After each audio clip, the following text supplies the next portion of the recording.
आज की वीडियो में हमने बहुत महत्वपूर्ण विषय लिया हुआ है और ये जो साधकों के हमको प्रश्न आते रहते हैं लिख करके, उसी के आधार पे हमने निर्णय किया वीडियो बनाने का। तो इसमें जो है एक बहुत महत्वपूर्ण विषय लिया है कि साधना क्यों करनी चाहिए और किसकी करनी चाहिए। क्योंकि लोग जनरली हमको लिख करके भेजते हैं कमेंट इस तरीके का कि जो है मुझे ये दीक्षा दे दीजिए, मुझे ये बता दीजिए, ये कर दीजिए। तो इसमें आप समझिए कि जो है किसी डॉक्टर से जाके आप ये नहीं कह सकते कि मुझे ये दवाई दे दीजिए फला चीज़।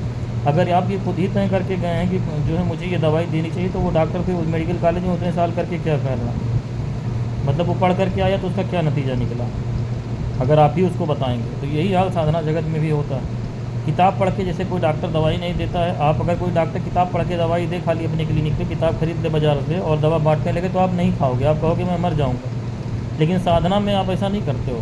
किताब पढ़ करके इंटरनेट पे साधना लोग जो है अपलोड कर देते हैं या दीक्षा बांटते हैं कैंप में। जो ये तथाकथित गुरु हैं तुम्हारे 100-200 लोगों के समूह में, उसमें वो शिवलिंग बेचते हैं और ये जो है यंत्र बेचते हैं, गुटखा माला सब बेच रहे हैं, सब दुकान चला रहे हैं, पूरा पूजन भंडार वहाँ तुम खरीदते हो जाते हो। क्योंकि साधना में जो तुमको नुकसान है वो मरने से कहीं ज़्यादा कई बार मरने का, लेकिन तुम्हारे समझ में नहीं आता। क्योंकि वहाँ घटना तो शारीरिक भौतिक उस पर घटती है शरीर पे, तो तुमको पता होता है। यहाँ घटना जो है तुम्हारे सूक्ष्म शरीर में घटती है। जन्म जन्मांतर खराब हो जाएंगे गलत साधना करोगे। तो साधना करने वालों को अगर समझाओ कि तुम जो है इस चक्कर में ना पड़ो, उल्टी सीधी साधना ना करो, तो उनका प्रश्न ये रहता कि हमको नुकसान क्या है, पैसा आ ही रहा है, लड़के सब सेटिल हो गए हैं, घर परिवार सेटिल है। नुकसान तुम्हारा अपना, जब तुम मरोगे इस संसार में तो जो है लड़का ना तो साथ जाएगा, ना नौकरी, ना परिवार, ना पैसा। तुम जहाँ जाओगे यहाँ से जाने के बाद अगर उसका तुमको कोई बोध है, तब तो तुमसे इस बारे में कोई बात करी जा सकती है कि साधना जो है तुम्हारा जो कर रहे हो उससे फ़ायदा या नुकसान क्या है। लेकिन तुमको अगर अपने मरने का बोध नहीं है, तुम कोई साधना कर रहे हो कि मरने के बाद मनुष्य का क्या होता है, यानी श्रीमद् भागवत महापुराण को तुमने कहीं कभी ना सुना हो ना पढ़ा हो, जिससे तुमको ये पता चले कि मनुष्य पैदा होता है, मरता है, कहाँ जाता है, तो साधना करना तुम्हारे लिए व्यर्थ है। और दूसरी बात है कि साधना को तुम्हारा उद्देश्य पता होना चाहिए तुमको कि साधना क्यों कर रहे हो। जादूगर बनना है तुमको, नाम कमाना, धंधा करना है जैसे ये तथाकथित गुरु लोग कर रहे हैं, या तुमको अपनी मुक्ति के लिए करना है। क्योंकि हम लोग, जहाँ तक मेरी अपनी बात है, मैं तो उसी के लिए साधना शब्द का प्रयोग करता हूँ जिसको इस संसार से मुक्त होना है। बाकी ये अमलियात जो सीखते हैं, जादू टोना, काटना पीटना, ये तो एक ट्रेनिंग प्रोग्राम है, इसको मैं साधना नहीं कहता हूँ। इसको आपने एक शॉर्ट टर्म समझ लीजिए, कोर्स है।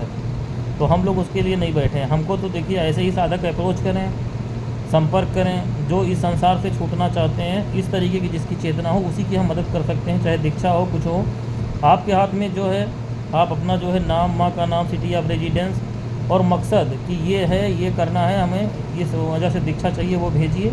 तो हम आपको बता सकते हैं कि हाँ इस साधना के लिए आपकी योग्यता है, इस साधना के लिए नहीं है। और उसमें फिर आपको जो है कहाँ से लेनी है दीक्षा, वो परमात्मा तय करेगा। ऐसा नहीं कि आपने हमको अप्रोच करा तो आपको दीक्षा मिल ही जाएगी। और इसमें किसके लिए क्या चीज़ अनुकूल है, मैंने पहले भी वीडियो जो बनाई थी गुरु दीक्षा पे, उसमें बताया था कि आपके जन्म जन्मांतर देखे जाते हैं। आपको अपना पिछला कुछ पता नहीं है। आप तो ये सोच रहे हो आज मैं पैदा हूँ, जो कर रहा हूँ आज ही है।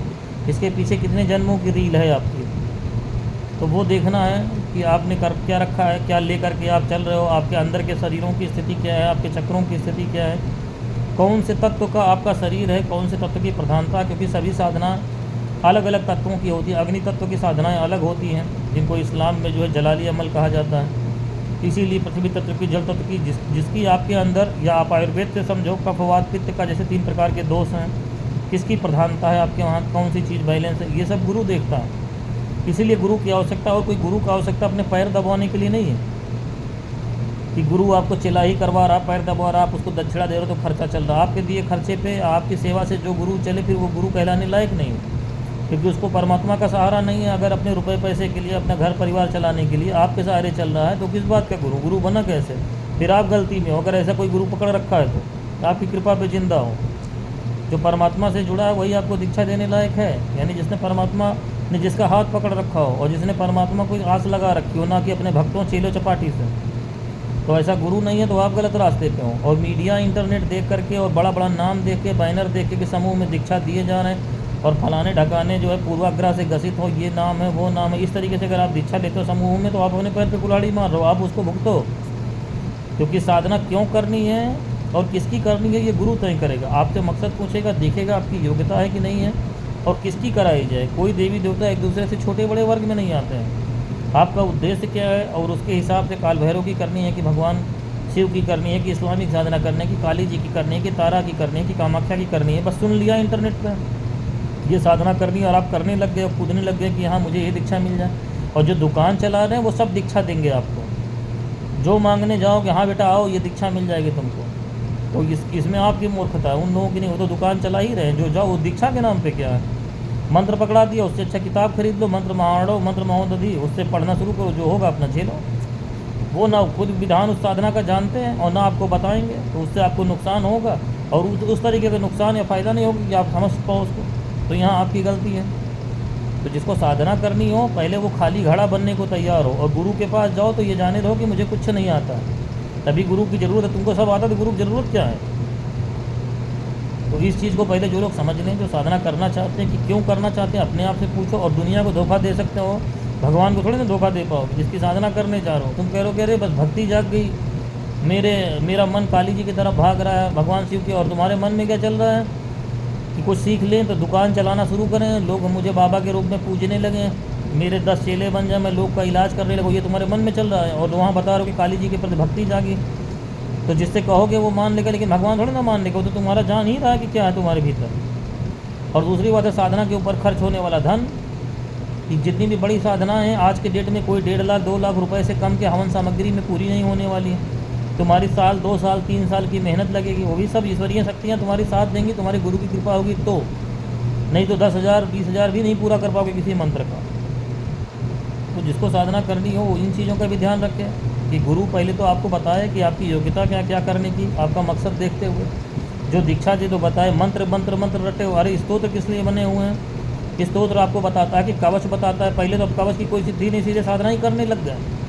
जब कुछ भी पढ़ना शुरू करे जो चीज़ें आएंगी उनको संभालेगा कौन? कवच की कोई दीक्षा ही नहीं मांगता कि मुझे कवच की दीक्षा करना, मतलब कैसा मूर्खतापूर्ण ज्ञान है। बता रहे हो कि स्त्री विद्या साधना कर ली है किसी ने, कोई कह रहा है मैं तो कामाख्या देवी की जो है करके आ रहा हूँ, कोई काली जी करके आ रहा है, और उसके बाद इतने परेशान क्यों चल रहा हो? तुमको इतने साल की साधना में मिला क्या? अगर तुमको ये भी नहीं मालूम है कि तुमको अपनी सुरक्षा कैसे करनी है, कवच के बारे में नहीं पता, या इस्लामिक साधना करो, तुमको हिसार का मतलब नहीं मालूम, तो ये गुरु बताएगा ना तुमको कि पहले अपनी सुरक्षा का इंतजाम देखो, फिर शुरुआती लेवल के जो देवी देवता हैं वो तुमको सपोर्ट करें, तब उतनी बड़ी महाशक्तियों की साधना कर पाओगे। तो इसीलिए ऐसे ही लोगों का अहित होता है जो जा करके जो है वहाँ समूह में, और इतने बड़े बड़े जो दुकानदार हैं उनसे दीक्षा लेते हैं, उनसे फ़ोटो खरीद लाएंगे, माला खरीद लाएंगे, शिवलिंग खरीद लाएंगे, उनको बेचना ही दुकान खोल लें, और तुमको बेवकूफ़ क्या बना देंगे? माला प्राण प्रतिष्ठित है, ये जो है श्री यंत्र प्राण प्रतिष्ठित है, घर में रखोगे पैसे भंडार लग जाएगा, सारे दुख दूर हो जाएंगे। वो सब रद्दी में फेंकने वाली चीज़ें। कोई भी यंत्र, कोई भी शिवलिंग, कोई भी तुम्हारा जो है श्री यंत्र ले आओ, उसका जो है पिरामिड ले आओ, ये सब को कहीं से भी ले आओ, ये बिल्कुल बेकार है तुम्हारे लिए। जब तक तुमने खुद से साधना करके सिद्धि करके उसमें प्राण नहीं डाले, तुम्हारी अपनी की हुई साधना को कंजर्व करने के ये इंस्ट्रूमेंट हैं। अपनी साधना तुम करोगे तो वो गुरु तुमको कोई करके नहीं दे देगा कि तुमको जगह के दे दिया घर में रख लो, तो उसको लेकर के आओगे तुम्हारी की हुई साधना, तब वो जागेगा, तुम्हारी साधना से जागता है, तुम्हारी साधना की एनर्जी उसमें कंजर्व करी जाती है। तो इसलिए ठगे जा रहे हैं जगह जगह जाग जाग करके, ये ले लिया वो ले लिया ये कर लिया, इससे नहीं होता। तुम किसी से कुछ भी ले आओ तो उसके लिए कौन जिम्मेदार है भाई? जो सही गुरु हैं वो तुमको प्रचार करने के लिए, तुम्हारा प्रचार करने के लिए कोई बैठा कि तुमको जाके बताएगा घर घर कि ये आदमी गलत है। मैं अगर अपनी साधना कर रहा हूँ तो तुम 1 करोड़ रुपया भी मुझे दो तो मैं तुमको जो है कि तुम्हारी कही हुई दीक्षा नहीं दे दूँगा ना, क्योंकि दीक्षा देने में गुरु की जिम्मेदारी शिष्य से ज़्यादा होती है। शिष्य तो तुम्हारे पास आया हुआ है, अब मैं अपना कर्म थोड़ा ना ख़राब करूँगा।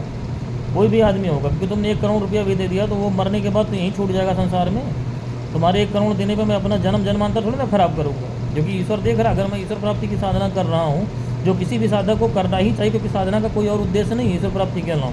चाहे किसी मार्ग से करो, तंत्र से करो, चाहे योग से करो, किसी मार्ग से करो, तो ईश्वर तो तुमको दिख ही रहा ना कि तुम उसको पाने चलो। किसी को फंसा रहे हो तो तुमको अपने तक पहुँचने देगा। तो तुम्हारे 1 करोड़ रुपए के चक्कर में अपना जन्म नहीं ख़राब करूँगा कि मुझे बार बार इस पृथ्वी पर पैदा होना पड़े।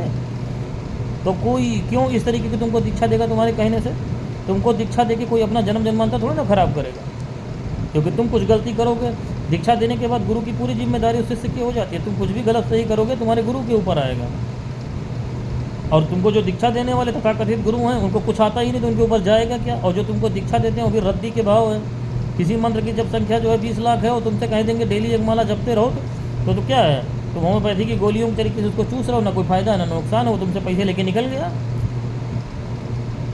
ऐसे दुकानदारों की इस समय भीड़ लगी हुई है, बाला त्रिपुर सुंदरी, काल भैरव भैरव, ये मंत्र जप लो, वो मंत्र जप लो। ऐसा कहीं होता है कि समूह में ये सब बातें बताई जाती है? गुरु शिष्य परंपरा से आखिर चीज़ें क्यों हैं? गुरु गम्य क्यों विद्या है? कोई मंत्र देख लिया तो लिखा हुआ है किताब में, तुम ये कैसे जानते हो कि जितना किताब में लिखा हुआ उतना ही मंत्र पूरा है? जो मंत्र का स्वरूप किताब में दिया गया उसके आगे पीछे अक्षर नहीं छोड़े गए। कोई भी मंत्र है, तुमने देख लिया नवाण मंत्र, मान लो तुमने देख लिया कि ओम ऐं ह्रीं क्लीं चामुंडाय विचे कह दिया, या ओम ऐं से कहो ऐं ह्रीं क्लीं चामुंडाय विचे, तो क्या यही नवाण मंत्र है? यही जपने लग जाओगे तो सब हो जाएगा, लग जाए इसी के दिन लग गए तो गुरु किस लिए? इतना तो जो भगवान शिव हैं जिसने सारे तंत्र शास्त्र के, वो इतने बेवकूफ़ तो नहीं है कि सब कुछ किताब में लिख के छोड़ देंगे तुम्हारे लिए, ताकि ये धर्म के जो दुकानदार हैं ये किताब उठावे छापे तुमको पकड़ा दें। एक सिंपल नवाण मंत्र की बात तुमसे मैंने क्यों करी? क्योंकि तुम्हारे सामने है आंखों पे, वैदिक मंत्रों में नहीं आता है। देवी का सिंपल प्रेयर है, लेकिन उसी के इतने बड़े रहस्य हैं कि ओम कभी वो लगता ही नहीं है किसी भी सांसारिक व्यक्ति के लिए। उस ओम को ही हटाना, उसके बाद दूसरी चीज़ें लगाई जाएंगी, तब नवाण मंत्र के जो है साधना करी जाती है। ओम सिर्फ साधु सन्यासियों के लिए। तो हर चीज़ का रहस्य इतना आसान नहीं है अध्यात्म की जो है तुमने जो, और तुम जा करके पता कर रहे हो प्रचार की वो कहाँ है। कि मैं तुमसे कह दूँ कि मैं गुरु गोरखनाथ का अवतार हूँ तो तुम क्या मान लोगे? और तुम्हारे पास क्या विकल्प है? तुम मुझे कैसे पहचानोगे कि मैं क्या हूँ? क्योंकि तुम्हारी उतनी योग्यता होनी चाहिए ना जितनी मेरी है। या तो मुझसे ऊपर हो तो मुझे पहचान पाओगे, मुझसे नीचे तो कहाँ पहचान पाओगे? तो ऐसे तुम ठगे जा रहे हो। ये दुकानदार हैं, ये बता देते हैं कि मैं तो ये था, मैं इस श्रृंखला से जुड़ा हुआ हूँ, इस चेन से जुड़ा हुआ हूँ, और यहाँ से है। कोई कह दे रहा है कि मैं फलाने से हूँ, कोई बाबा जी का शिष्य बता दे रहा है, कोई दत्तात्रेय का शिष्य बता दे रहा है अपने आप को छोटे नीचे। कोई ये क्यों नहीं कहता कि मैंने खुद कुछ किया है? मैं तो तुमसे कहता हूँ कि मैं अपने आगे पीछे किसी का नाम ही नहीं लेता हूँ। मैं जो हूँ मैं अपने से हूँ, यहाँ से हूँ, मुझे जानो, मुझे परखो। पीछे जाने की क्या ज़रूरत है? अपने पीछे लिस्ट लगा देने से क्या तुम अपना विजिटिंग कार्ड छपा के चल रहे हो साधना में? साधना तुम मेरे अंडर में करोगे तो मेरी योग्यता देखोगे, मेरे पीछे जो चेन है उससे तुमको क्या भला होने वाला? मैं कह दूँ कि तुम मच्छिंद्र नाथ गोरखनाथ के साथ मेरे जो है डेली रात में मुलाकात है तो तुम मेरे पैर दबाने लग जाओगे। यही तुम लोग करते आए हो। जितने चोर हैं, बेईमान हैं, जो अपने पीछे लंबी चौड़ी लिस्ट जो है जोड़ देते हैं तो उनके पैर दबाने लग जाते हो। जब बाद में फंसते हो तो दूसरों को खोजोगे कि चलो निकालो इस नरक से मुझे। तो इसलिए इस तरीके की मूर्खताओं में नहीं पड़ने वाला। जिसको साधना करनी है अपना मकसद देख ले। अगर तुम्हारी नीयत में खोट है कि तुम बाबागिरी के चक्कर में कि बाबा बन जाऊंगा, लोगों का इलाज करने लगूंगा, धंधा चलाऊंगा अपना, जैसे ये जो है चला रहे था कथित, तो तुम्हारा डूबना तय, तुमको कोई बचा नहीं सकता। क्योंकि तुमको किसी ने तंत्र मंत्र छोटा मोटा सिखा भी दिया तो किसी भी बड़े आमिल के साथ जो ईश्वर का भक्त हो, तांत्रिक हो, उससे तुम्हारा पाला पड़ा तो तुम्हारी विद्या भी बांध देगा, तुम्हारे अमल को भी हमेशा के लिए खींच लेगा और तुम्हारी मृत्यु होनी तय है उसमें। क्योंकि जितने भूत प्रेतों को तुमने छेड़ा, जब जिस दिन तुम्हारी विद्या बनेगी वो सब मिलकर तुमको मार डालेंगे। तो ऐसे हादसा होता है। जो लोग इस तरीके से काम सीखते हैं हर साल मारे जाते हैं। या तो पगलाओगे, उल्टी सीधी साधना करोगे, इलाज मुआवजा तुमने मान लो नहीं किया। किसी ने दुर्गा सप्तती की साधना शुरू कर दी, उल्टे सीधे संपुट लगा करके किसी ने पकड़ा दिया, तो क्या होगा? तुम खुद पगलाओगे। क्योंकि दुर्गा सप्तती की ऊर्जा जो है, जिस प्रकार के तुमने मंत्र उसमें पढ़े, जिस प्रकार के संपुट लगाए, वो उठी। अब ऊर्जा तुम्हारे शरीर के ऊपर आई, तुम्हारी अंदर से स्थिति नहीं उसको संभालने के लिए, तुम विक्षिप्त हो जाओगे, पागल हो जाओगे, बीमार हो जाओगे, मरोगे। तो समझ नहीं पाओगे, डॉक्टरों का चक्कर लगाओगे तो कौन भुगतेगा? भुगतोगे तो तुम ही हो। जिसने तुमको पकड़ाया वो तो निकल गया, तो जब मरेगा तो परमात्मा उसका देखेगा। तो इसलिए साधना में इन चीज़ों का ध्यान रखना जरूरी है कि तुम दूसरे को बेवकूफ़ बना लो, ईश्वर को नहीं बनाओ। साधना तुमको क्यों करनी है, तुम क्यों कर रहे हो साधना, ये ईश्वर को एकदम हर हाल में पता है। तुम किसी अच्छे गुरु से दीक्षा लो, किसी चोर चंडाल से लो, लेकिन ईश्वर ये देख रहा है कि तुम दीक्षा लेने क्यों गए थे, उसी के अनुरूप तुम्हारा परिणाम होगा। तुम्हारी नीयत में खोट नहीं था तो ईश्वर तुमको सही गुरु तक पहुंचा देगा। तो ये होगा कि क्यों करनी है और किसकी करनी है, ये तुम्हारा पार्ट नहीं है। इसको साधना करनी है, किसकी करनी है, ये गुरु तय करेगा जिसके पास तुमको ईश्वर ने पहुँचाया है। और ईश्वर से जब तक प्रार्थना नहीं करोगे जाकर के मंदिर में साफ साफ कि मुझे सही गुरु मिल जाए, सच्चा गुरु मिल जाए जो मुझे आप तक पहुंचा दे, या जो मेरा मंतव्य, जैसे घर में दरिद्रता चल रही है तो तुमको ऐसा गुरु चाहिए जो तुमको आर्थिक संकट से निकाल दे, तो ईश्वर से ही प्रार्थना करोगे, वही पहुंचाएगा गुरु तक। अपने मन से जो है श्री सूक्त, लक्ष्मी सूक्त और लक्ष्मी के मंत्र जपने लगोगे तो भुगतो तुम और दरिद्रता आ जाएगी, तो ईश्वर पहुंचा देगा। फिर गुरु के पास जाकर अपनी समस्या बताओगे कि मेरे घर में दरिद्रता चल रही, तो गुरु तुमको देखेगा कि भगवान शिव के जरिए तुम्हारी दरिद्रता दूर करी जा सकती है। डायरेक्ट तुमको लक्ष्मी में 70 परहेज हैं। एक ही बीमारी की 50 दवाइयाँ जैसे हैं, वैसे इसमें अलग अलग उपाय हैं। और तुम्हारी दरिद्रता तुम्हारे स्वरूप को देख कहते हैं कि तुम तामसिक स्वरूप के हो कि सात्विक स्वरूप के हो, कि ब्रह्मचारी रह पाओगे कि नहीं रह पाओगे, शराब पीने वाले हो कि नहीं। सबके लिए जो है लक्ष्मी की समस्या दूर करी जा सकती है। लेकिन लक्ष्मी की समस्या दूर करने के लिए तुमको कौन सा विधान बताया जाए? अगर पीने पाने वाले हो, मीट मछली खाते हो, तो तुमको ऐसा जो है विधान बताया जाएगा जिसमें कोई परहेज ना हो। और नहीं तो तुम अगर ब्रह्मचर्य से रह सकते हो तो तुमको दूसरे उपाय बताए जाएंगे। मीट मछली नहीं खाते हो तो दूसरे उपाय बताए जाएंगे। यही गुरु की ज़रूरत है। तुम्हारी समस्या क्या है कि तुम्हारे घर में लक्ष्मी की जो समस्या है, धन की जो समस्या है, वो दूर होनी चाहिए ना। तो गुरु तुमको उपाय बता देगा, तुम उसको करोगे, तुम्हारा दूर हो जाएगा। और तुम खुद ही कि घर में धन की समस्या है तो बस लक्ष्मी जी का मंत्र उठाया, जपने लगे, ओम श्रीम ह्रीम श्रीम कमले कमलाले, बस मिल गया। कुछ नहीं पता उसमें परहेज क्या होते हैं, कौन सी हवन सामग्री लगेगी, कितनी जप संख्या है, किस प्रकार से रहना है उस साधना काल में। तो डूबो। जो 2 पैसा पा रहे थे वो भी चला गया। और नुकसान हमेशा पैसा या बीमारी या इस रूप में नहीं होता, नुकसान जो है आध्यात्मिक रूप में होता। तुम्हारे जो है चेतना में क्या डिस्टर्बेंस हो रहा है ये मरने के बाद पता चलेगा। तो बहुत सारे लोग ऐसे कहते हैं कि अरे हमने तो फलाने गुरु से दीक्षा लेके साधना करी, कुछ नहीं हो रहा। तुम ये देखो कितनी साल की साधना में तुम पहुँचे कहाँ। जब तुमने साधना शुरू की थी तब तुम क्या थे, तुम्हारे अंदर कितना बदलाव आया, तुम आध्यात्मिक रूप से कहाँ पहुँचे। सांसारिक रूप से हमेशा मत देखो कहाँ तक पहुँच गए। अगर पहुँचे जा रहे हो तो उसी गुरु को फॉलो करो, कहाँ भाग गया तुमको छोड़ करके। और नहीं अगर पहुँचे हुए हो तो तुम इसका मतलब गलत रास्ते पर, इसको स्वीकार करो। उसमें बेइज्जती कौन सी बात है, गलती किसी से भी हो सकती, किसी भी इंसान से हो सकती है। तो जिसको स्वीकार है, समर्पण है कि ईश्वर के सामने तुमने जाके कहा कि हाँ मुझसे गलती हो गई है, मैंने गलत साधना कर ली है, अब मुझे इससे निकलना है, तो उसका भी समाधान हो जाता है। लेकिन ऐसा काम ही क्यों करो कि गलत रास्ते पर पड़ो। भीड़ देख के, प्रचार देख के, चैनल देख करके, टीवी देख करके बस लग गए।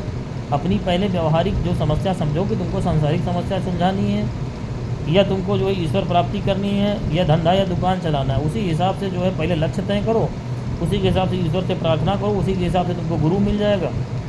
और गुरु की परीक्षा करो, देखो कि तुम्हारी कसौटी पे खरा उतर रहा तो उससे दीक्षा शिक्षा अपनी समस्या रखो। और गुरु सही होगा, तुम्हारे कहने से दीक्षा नहीं देगा, तुम उसको योग्यता तुम्हारी चेक करेगा, अगर होगी तो दीक्षा देगा, तो नहीं फंसोगे। और जो तुम जाओ गुरु कहे हाँ आओ बेटा दे दें, तो समझो तुम्हारा डूबना तय है।